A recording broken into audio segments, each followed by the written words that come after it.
বর্তমান সরকারের দিক নির্দেশনায় সুন্দরবন অঞ্চলে সক্রিয় সকল বনদস্যুর বিরুদ্ধে বাংলাদেশ কোস্টগার্ড কঠোর অবস্থানে রয়েছে। এর অংশ হিসেবে কোস্টগার্ডের নেতৃত্বে operation restore piece in Sundarban এবং অপারেশন ম্যানগ্রোভ শিল্ড নামে দুটি বিশেষ অভিযান পরিচালিত হচ্ছে। এই অভিযানের ধারাবাহিক সফলতা হিসেবে সপ্তমবারের মতো অপারেশন ম্যানগ্রোভ শিল্ডের আওতায় দুটি পৃথক অভিযান পরিচালনা করে অস্ত্র, গোলাবারুদ সহ দুর্ধর্ষ ডাকাত, দয়াল বাহিনী ও বড় জাহাঙ্গীর বাহিনীর কাছে জিম্মি থাকা মোট 21 জন জেলেকে উদ্ধার করা হয়।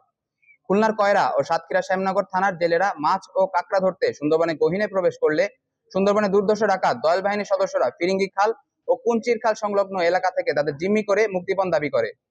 গোপন তথ্যের ভিত্তিতে জানা যায়, জিম্মিকৃত জেলেদের নিয়ে দুর্ধর্ষ ডাকাত দয়াল বাহিনীর সদস্যরা কয়রা থানাধীন আন্দারমানিকের টোটা কেওড়াতলা খাল সংলগ্ন এলাকায় অবস্থান করছে।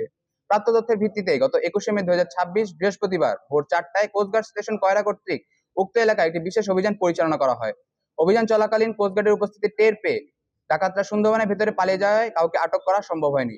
পরবর্তীতে উক্ত এলাকায় তল্লাশি চালিয়ে দুর্ধর্ষ ডাকাত দয়াল বাহিনীর কাছে জিম্মি থাকা 10 জন জেলেকে উদ্ধার করা হয়।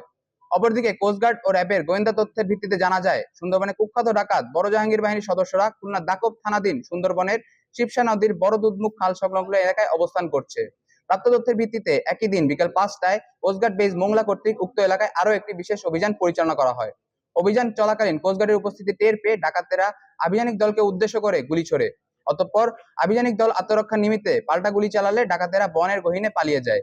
পরবর্তীতে উক্ত এলাকায় তল্লাশি চালিয়ে একটি একনালা বন্দুক, 5 রাউন্ড তাজা কার্তুজ, 1 রাউন্ড ফাঁকা কার্তুজ ও ডাকাতদের নিকট জিম্মি থাকা 11 জন জেলেকে নিরাপদে উদ্ধার করা হয়।